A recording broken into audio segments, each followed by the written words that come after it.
If you have Excel spreadsheets that need to be restricted to certain people due to the confidentiality of their content, then a good idea is to create a password that only users who have the password will be able to view the spreadsheet content. In this video, I will show you how to protect an Excel spreadsheet with a password.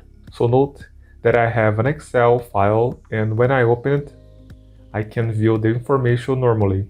And if I want to restrict access to this information, I can do the following. First, I access the File tab, Save As, and select More Options. Here I will click where it says Tools and select General Options. And here in this field, Password to open, I will enter the password that I want to be requested when opening the file. So I will enter a simple password here just to exemplify, but I recommend that you create a stronger password and obviously a password that you will not forget later, okay? Below, I can also create a password to modify, but in this case, I will only create the password to protect the file when it's open. Once that's done, I click OK and enter the same password again to confirm. I click OK again, and here I can, for example, identify the file with the password. In this case, I will enter protected here. To finish, I click OK.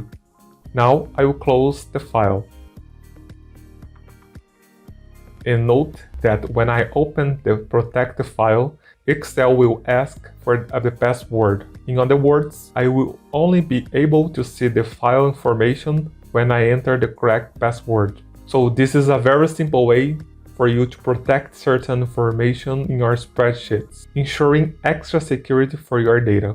Remember that to remove the password, you will need to open the file, enter the password you created, and then follow the steps I showed previously. That is, access the file, Save As, More Options, General Options, and then delete the password here. Click OK and save the file. I hope I helped, and if you like this video, I'm sure you also like this other video that I left in the cards. See you next time.